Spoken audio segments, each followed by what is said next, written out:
За сайн байцгаана хүмүүстээ. Өнөөдөр багш та бүхэндээ холбох эгшгийн дүрм гэдэг шинэ хичээлийг заах гэж байна. За холбох эгшгийн дүрм гэхээр энэ бол үйл үгтэй холбогдно. За үйл үг маань монгол хэлэнд бол 900 гаруй мянгаад үйл үг байдаг гэж тооцоолдог. За түүний төгсгөл нь бол эгшиг болон гівлэгчээр төгссөн байдаг. За тэгэхээр өмнөх телегчэл дээр телегчэл зааж байгаа багш нь эгшгээр төгссөн үйл үгийн үндсийг нэлээд дэлгэрэнгүй үзсэн. Хэдүүлээ одоо баттгаад нэг үзэтгий. За энд үйл үг байна хүмүүстээ. За энэ үйл үгс маань эгшгээр төгснө үү, гівлэгчээр төгснө үү гэдгийг хэрхэн мэдэх вэ? Мэдэх арга байдгүй юу? За тэгвэл мэдэх бас боломж байна. Яаж мэдэх вэ гэхээр хэрвээ бусдаар үйлдвэрлэх хэвийн үйл гэсэн дагаврыг залгаж болж байгаа юм бол тухайн үйлгийн үндэс эгшгээр төгссөн байна. Харин бусдаар үйлдвэрлэх хэвийн г дагаврыг залгаж байх юм бол гівлэгчээр төгссөн байна гэж таамаглан үзэх бас боломжтой. За тэгвэл одоо энэ үгсээ харъя. За бод гэдэг дээр бусдаар үйлдвэрлэх хэвийн дагавар залгаараа өгдөө. За тэгвэл бод гэдэг үгэн дээр уул гэдэг нь орж ийн тийм ээ. Бодго гэж болохгүй учраас бодвол гэдэг. Тийм учраас бод гэдэг нь монгол бичгийн хэлэнд эгшиг үсгээр төгссөн байна. За үз гэсэн үйл үг байна. Дараагийн үг нь үз гэдэг дээр мөн үйл гэдэг нөхцөлийг залгана. Тийм учраас үз гэдэг үг нь үзээгүүл гэж тийм ээ эгшгээр төгсөв байна. За өмс гэсэн үг. Өмс гэдэг дээр бусдаар үйлдвэрлэх хэвийн га гэдэг дагаврыг залгана тийм ээ. За эгшиг зохицохоосоор г эмүс хэ дэс гэвлэгчээр төгсөвөнд ха хэн ордог. За ниц гэвэл ниц яг уу хэ гэж залгана тийм ээ. За сун гэдэг үгэн дээр бусдаар үйлдвэрлэхийн дагавар залгахад га дагавар орно. Ингээд сунх гэсэн үг болно. За бэлд гэсэн үгэн дээр бэлд хэ. Тийм учраас бэлд гэдэг үг нь гівлэгчээр төгссөн байна. дасга цатга за энэ давны хувьсэл явагдаж байна. Цад ха гэж чинь. Цад ха. За унш гэдэг үгэн дээр унши уул унши гуул гэсэн тийм ээ дагавар нь орж байгаа учраас унш гэдэг нь эгшгээр төгссөн байна. За үсэр гэ тэнүүгүүл тийм ээ тэгэхээр эгшгээр төгссөн байна. Мэд гэдэг дээр үүл нь орж ийн мэдүүл тэгэхээр мэдээ гэж эгшгээр төгссөн үг байна. За хар гэвэл хар уул нь орж байгаа учраас хараа эгшгээр төгссөн байна. Бичүүл гэхэд үйл нь орсон байна тийм ээ. Тийм учраас бич гэдэг үг маань эгшгээр төгсөв байх нэ. За сур гэдэг үг нь уул үлийг залгаж болохгүй гааг залгаж болж байгаа учраас сур гэдэг нь гівлэгчээр төгсөв байна. Сур га. Яв гэдэг үг нь ябуу га гэхгүй ябуу гуул гэх учраас эгшгээр төгссөн байна. Тийм учраас эгшиг болон гівлэгчээр төгссөн үгийнхаа үндсийг ингэж ялган таних боломжтой. За өнөөдөр бүгдээрээ энэ эдгээр үйл үгсээр ажиллана. За энэ саарлаар бичсэн нь өөрөөр хэлбэл эгшгээр төгсөв юм байна. Эгшгээр төгссөн үйл үндэс. За тэр эгшгээр төгссөн үйл үндэсэнд бүх залгуурыг шууд бичдэг. Бүх залгуурыг шууд бичнэ. Энд бол ямар нэгэн дүрм байхгүй. За тэгэхээр монгол бичгийн хэлний бүх залгуур нь гівлэгчээр эхэлдэг. Тийм учраас эгшгээр төгсөвөнд гівлэгчээр эхэлсэн гэд эгшиг гівлэгч ээлжлэн орох дүрм энд явж байна. За жишээ харъя. Хараа гэж сайн тийм ээ эгшгээр төгсөвөн дээр гуул уул гэдэг эгшиг маань г үсгээр эхэлж байна. Хараа гуул. Унгши гэдэг дээр энэ үсэг унгшин бодуула мэдээ. За гэх мэтээр эгшгээр төгсөвөнд бүх нөхцөлийг шууд залгаж бичсэн байна. Тэгвэл гівлэгчээр төгссөн үгэнд яах вэ? Гівлэгчээр төгссөн үгэнд ямар нөхцөлийг залгахад өнөөдрийн үзэх гээд байгаа холбох эгшгийн дүрм хэрэгтэй вэ гэдэг талаар одоо үзье. За түрүүн багш нь хэлсэн нийлээд эгшиг гівлэгч үйл үгийн үндэс маань 900-аад байдаг. За түүний тайлбар зарим нь эгшгээр зарим нь гівлэгчээр төгсдөг. Тэгвэл гівлэгчээр төгсөхдөө бүх гівлэгчээр төгсөхгүй зөвхөн 6хан гівлэгчээр төгснө. Ямар гівлэгчээр төгссөн бэ нэ? За энэ гівлэгчүүд дахиад нэг харъя. Сун гэхэд инээр төгссөн байна. Цад дээгэр төгсөн, сур ирээр төгссөн, дас эсээр төгссөн. Нис эсээр биелэд дээгэр, үсэр ирээр өмс эсээр. За тэгвэл Монгол бичгийн хэлний үеийн үндэс маань ин б д ир эс ил гэсэн ийм 6 гэвлэгчээр төгсдөг. Өөрөөр хэлбэл ин б д ир эс ил гэсэн 6 гэвлэгчийг одоо цээжлэхийн тулд энэ дунд нь багш нь их шиг оруулаад биччихлээ. Ингээд навдар сал гэсэн зохиомол үсэг үүсгэжлээ. Навдар салаар төгссөн үг. За тэгвэл навдар сал гэсэн ийм гэвлэгчээр үйлөг төгсгөл энэ зөвхөн 6 гэвлэгчээр төгснө. За түүнээс гадна за энд одоо багш нь инээр төгссөн үгнүүдийг бичсэн байна. Хаана, сууна, тууна, чин гэсэн кирилл үсгээр ардаа ихшигтэй боловч монгол бичгийн хэлэнд бол энэ гэвлэгчээр төгссөн. Тэгэхээр энэ гэвлэгчээр төгссөн ердөө 4 л үг байдаг. За дараа нь энд өг гэсэн үг бичсэн байна. Өг гэдэг бол өг бүг гэсэн хоёрхан гэвлэгч үсэг байдаг учраас энд оруулаагүй байна. За тэгээд дэгээр төгссөн 3 үг гэдэг. Ав, хөв, жив. Ав, хөв, жив. Ав, хөв, жив. Тэгээд бусад үсэг нь нэлээ олон үйл үгийн үндсээр төгснө. За буцаад энэ навдар сал руугаа оръё. Энэ навдар сал гэдэг энэ үгийн төгсгөлийн гээгүүлэгч байна тийм ээ. За үүн дээр ягаан молор ши эсхий гэсэн ийм дагаврыг ийм залхуурыг залхахад гидс жиргэлдэг. Үүнийг холбох их шигийн дүрм гэж хэлээд байгаа. Дахиад хүүхдүүд анхааралтай бичиж аваарай. Навдар салаар төгссөн үгэнд яг энэ им ил ир ши эсхий эхлэлтэй залгуур залхахад гидс жиргэлнэ. Үүнийг холбох шин дүрм гэж хэлээд байгаа. Тэгэхээр навдар сал дээр энэ залгуурыг залхахад гидс жиргэлвэл нөгөө навдар сал гэдэг маань энэ навдар сал буюу энэ үсгүүд маань гидс жиргэлэхээр хувирна. Яаж хувирах вэ гэхээр нөө бу дуу руу суулуу. Эсвэл нөө бу дуу руу сүүлүү гэдэг. Энэ оо гэдэг энэ холбох шиг жиргэлэхээр ингэж хувирна. Тийм учраас нөгөө үгийн төгсгөлийн энэ навдар сал гэдгийг юу гэсэн хувилах үсэг гэдэг байна. Хувилах үсэг. Тэг гидс жиргэлж байгаа учраас үгийн төгсгөл дээр нөхцөл залхахад гидс жиргэлж байгаа учраас энэ гидсийг холбох их шиг гэж нэрлэдэг байна. За тэгвэл нөгөө залгаж байгаа энэ ягаан молор гэсэн ягаан молор ши эсхий гэсэн энэ залгуурыг өмнөх үсгийг хувилгаж байгаа учраас хувилгагч үсэг гэж нэрлэдэг байна. За тэгэхээр өнөөдрийн хичээлээр бүгдээрээ хувилах үсэг, хувилгагч үсэг, холбох их шиг гэж юу байдаг талаар ингээ үзэх гэж байна. За нэг жишээ авъя. За энэ үсгээр төгссөн сун гэдэг үг байна тийм ээ. За түн дээр энэ яагаар эхэлсэн нөхцөл залхахад сунуу я гэсэн холбох шигтэй үүсэж байна. Сунуу я. Энэ үсэг маань нөө болж өөрчлөгдсөн учраас багш ногоон өнгөөр тэмдэглэсэн байна. За яа гэдэг энэ шар өнгийн шохоогоор бол нөхцөлийг тэмдэглэсэн байна. За сун гэдэг үгэн дээр мөн ягаан молрын гээгээр хэлсэн нөхцөл болох аад гэдэг нөхцөлийг монголчууд бол гаад гэж чинь тийм ээ. Гаад гэж чинь энэ нөхцөлийг залхахад мөн гидс жиргэлсэн байна. За одоо инээр хэлсэн нөхцөл болох энийг залгасан байна. Сунан сунсаар гэдгийг. Тэгэхээр энийг залхахад мөн яг гидс жиргэлнэ. За сун гэдэг үгэн дээр мой гэдэг нөхцөл залхахад сунуу мой гэж гидс жиргэлсэн байна. За одоо бүгдээрээ дахиад жишээгээр тодруулъя. За сун гэдэг үгэн дээр ягаан молрын я залхахад суунуу я болсон.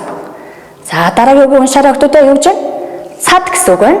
Цад гэдэг дээр аадыг залхахад цаадуугаад болсон байна. За сур гэдэг үгэн дээр нааг залхахад сууруна. Дас гэдэг дээр мойг залхахад даасум. Яагаад энэ гидсүүдийг авсан бэ? Яагаад гэвэл нөгөө ягаан молор гэдэг үгийн эхний үсгээр эхэлсэн учраас буюу хувилгагч үсгээр эхэлсэн учраас ин дэ ир эсэл гэсэн гэвлэгчүүд нь нуу дуу руу суу болж хуурсан байна. За ингээд холбох гişийн дүрмээр буюу одоо үйл үгэнд үйл үгийн нөхцөл залгахдаа ямар дүрмийг, ямар зочмыг баримталж бичвэ гэдэг талаар багш нь тайлбар хэлье. За, нэгдүгээрт нь бол холбох гişийн дүрмээ бодно. Буюу за үйл үг маань ихшгээр төгсчгөл бодох дүрм байхгүй тийм ээ хүүхдүүд. Ихшгээр төгсгөнд бүх залгарыг шууд залгана. Харин гэвлэгчээр төгссөн байвал холбох ихшиг холбох үгүй юу гэдгийг бодно. Яаж бодох вэ? Нөгөө ягаан молоор шиисхий гэсэн энэ залгуураар эхэлж байна уу? Эхэлж байвал гэдэс жирэглэнэ. Эхлэхгүй байвал гэдэс жирэглэхгүй. Энэ дүрмээ нэгдүгээрт бодох ёстой. За хоёрдугаарт нь үйл үгийн нөхцөлийг бичихдээ өмнөх үгтэй нь заавал хамт бичдэг. Хамт залгаж бичнэ. Нэр үгийн нөхцөлийг бичгэд бол өмнөх үгээс нь салангад бичдэг учраас нөхцөлийг дагуулж бичдэг. Харин үйл үгийн нөхцөлийг өмнөх үгтэй нь хамт бичдэг учраас залгаж бичнэ. За жишээлбэл одоо нэр үг он гэдэг үг байна тийм ээ. Оны гэж хувилахад гэвлэгчээр төгссөн үгэнд уу залгахад тусад нь бичсэн байна. Тэгвэл үйл үг гар гэдэг үйл үгэн дээр даг гэдэг нөхцөлийг залгахад өмнөх үгтэй нь хамт бичсэн байна.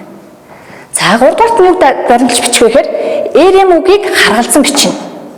Хэрвээ эм үг байх юм бол эм үгийн нөхцөлийг бичнэ. Эр үг байвал эр үгийн нөхцөлийг бичнэ.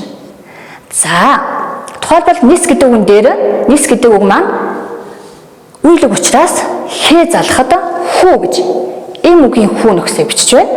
Тэгвэл гар гэдэг үгэн дээр хуу залгахад эр үг учраас хууг нь бичнэ. Ингээд нис хүү гар хуу. За энэ эм үгийн нөхцөл нь бол ерөөсөө г болон эм үгийн г болон хээ үсэгтэй л холбоотой байдаг гэдгийг хүүхдүүд манаас санаж байгаа хаа. За одоо энэ холбох гişийн дүрмээ тодорхой нэгэн жишээн дээр авч үзье хүүхдүүд. За дэвтрээ гаргаад уншаад бичээрэй. За эр үг цад гэсэн эр үг байна. За эм үгийн жишээ нь нис гэсэн үг байна. Нис. За тэгвэл энд багш нь дандаа хувилгагч үсгээр эхэлсэн нөхцлүүдийг бичсэн байна. Хувилгагч үсгээр эхэлсэн нөхцлүүд. За доор нь кирилл үсгээр энэ нөхцлүүдийг яаж бичих вэ гэдгийг нь бичсэн байна. За бүгдээрээ эхлээд нөхцлүүдээ уншъя. За энэ ягаан молор гэдгийг яа байж байна? Я бүгд ингээ хувилбараар орно.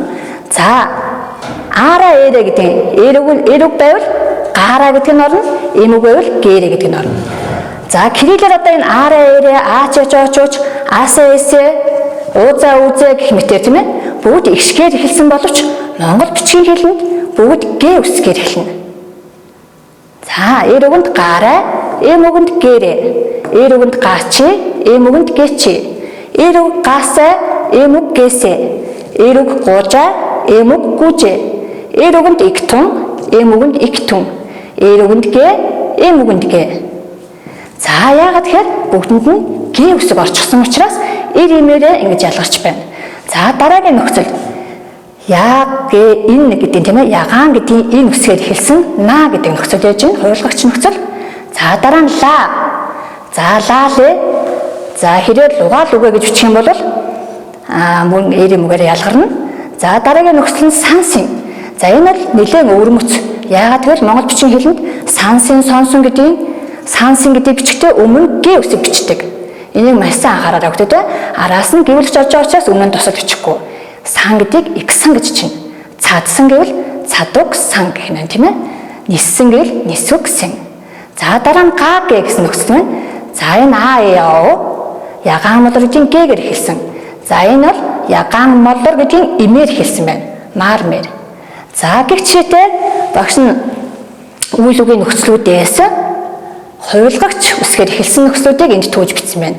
За одоо бүгдээрээ энэ хоёр үгээ нөхцлүүдээрээ хувилгаж үзье. За цад гэсэн энэ үйл үг маань дэвсгэр гэдэс сүүл гэсэн энэ хэлбэр. Үг төгсгсөн байна тийм ээ цад. Гэтэл яа гэдэг энэ нөхцлүүдийг залхаад гарай, гачи, гасай, гужай, игтун, гэ, на, ла гэсэн тийм ээ. Га, гэ, га. За. Гих мэт нөхцлүүдийг залгахад гидс жиргэлсэн. Гидс жиргэлэхээр нөгөө үгийн адагт орсон дэвсгэр хэлбэр маань хэвтэй өсөг болоод ардаа их шиг авсан. Ардаа их шиг авахаараа хэвтэй ийм дэ хэлбэртэй болсон байна. За уурган дэ гэж бас нэрлэдэг. Гогцоотой шилэг гэж нэрлэдэг тийм ээ. За ингээд үгүй уншия. Цад гэдэг дээр яа залхад хувилгач үсэг учраас цадуу яа болсон байна. За хүүхдүүдэд бичиж аваарай. Цадуу яа. За дараагийн нөхцөл болох гараа гэдэг нөхцөлийг залхад мөн яах вэ? Гидс жиргэлнэ. Цадуу гараа. За эрэг учраас эрүүгийн нөхцөлтэйг залгаж байгаа шүү. За цадуу гачи. цадуу гачи. цадуу гасай. цадуу гужай. цадууг тун. Энд яагаад гэвлэгчийн өмнө тусал хичээгүй лээ? Гэвлэгч орж байгаа учраас тусал хичээгүй тийм ээ. Цадууг, цадуул цадаг цадаг. За цадууна, цадуула, цадуугсан, цадууга, цадаа гэхээр утгагүй байгаа учраас хүүхдүүдээ ардталт нь үгүйсгэх үгүй гэдэг үгийг авдаг. Ингээд цадаагүй, цадууга үгүй. За энэ цадуумаар. За энд юу гэвчгүй гизэг бичин тийм ээ. Цадуумаар. За дараа нь ийм үг болох нис гэдэг үгэндээ хувилгач үсгүүдэд залгаж чий. За нис е залгахад яасан бэ? Ни су е. Ис маань су болж хувирсан. Ни су е үү гэдэг холбох шиг авсан. За энэ гэ үсэг ороогүй учраас нэг л хэлбэртэй байна тийм ээ. Цадууя, нисүе. За тэгвэл нисү гэрэ гэхэд ийм үгийн гэ үсэг орсон учраас яг уу ийм үгийн хувилбарыг бичнэ. Ийм үгийн гэ үсэгтэй хувилбарыг бичнэ. Нисү гэрэ. Ягаан малар гэдгийн гэ байна тийм ээ. Нисү гэрэ. За нисэч гэвэл нисү гэчи. За энэ шаардсан захирахын эч гэдэг нөхцөл байна. Нисэч. Тийм ээ. За дараа нь нис гэдэг дээр эсэ мөрөөдөн үсэх. Эсэ гэдэг нөхцөлийг залгахад монголчууд яг уу гэ үсгээр хэлж бичнэ. Тийм учраас нисү гэсэ. За дараагийн нисүзэ гэдгийг мөн гэгээр хэлж бичээд нисү гүжэ. Нисү гүжэ. За дараа нь нисүг түн. Игтүн гэдэг нөхцөл байна тийм ээ хүүхдүүд. За энэ бичмэл дармал үсгүүдтэй хүүхдүүд эндээс харьцуулж хараарай. Энэ үсгийг дармал үсгээр ийм хэлбэртэй бичдэг бол бичихтэй ингэж бичихгүйгээр сүүл хэлбэртэй бичин тийм ээ. За нисүг түн. За нисвэл нисэг гэдэг гэвэж байна. Нисүг. За дараа нь нисүнэ. Нисүлээ. Нисүгсэн. За нөгөө син гэдэг нөхцөлийг бичгтэй яана гэсэн бэлээ. Гэ өмнө орж бичдэг. Нисүгсэн. За нисээгүй гэвэл яг уу нисүгэ үгээ. Дараа нь нисмээр байна. Сансарт нисмээр байна гэвэл нисүмэр. За ингэж бичих юм шүү хүүхдүүдээ. За одоо бүгдээрээ нэг өнөөдрийнхөө хичээлийг баттгаад дасгал ажиллаж үзье. За эхний дасгалаа уншия хүүхдүүдээ. Бүгдээрээ холбох хэгшгийн дүрмээр бичсэн үгс аль нь вэ? За тэр хэсгийг дугуйлаарай. За дугуйлаарай. За ябуумар, аан ябуумар, бодуумар, суруумар, суруумар. Бэн мөн суруумар, эмүсүүмэр, билээдүүмэр гэсэн ийм үгс байна. Тэгвэл зөв хувилбар нь аль нь ах вэ? За энэ яв гэдэг үг маань угаасаа ихшгээр төгсөв байна. Ихшгээр төгснийг яаж мэдвүлээ хүүхдүүдээ? Нөгөө гуул гүйл гэдэг дагавраа залгаж үзэн тийм ээ. Тэгэхээр ябуу гуул. За энэ ихшгээр төгсөв байна. Бод муу адилхан бодуул. За энэ хоёр нь бол биш байна. Сурвал сур гэдэг дээр бусдаар үзвэл хэвийн гаа залхад энэ холбох шиг жиргэлсэн байна. Тэгэхээр энэ хэсэг нь бол буруу ах нэ. За дараагийн үгсийг харъя. Суруумар. За сурга гэхэд ягаан молрын им залхад яасан байна? Ягаан молрын им залхад гидс жиргэлсэн байна. За өмсмөр гэхэд эмүс гэдэг үгэн дээр өмсөг тийм ээ. Түүн дээр мэр залхад гидс жиргэлсэн. Бэлэд гэхэд бэлтэг гэдэг үгэн дээр мэр залхад гидс жиргэлсэн.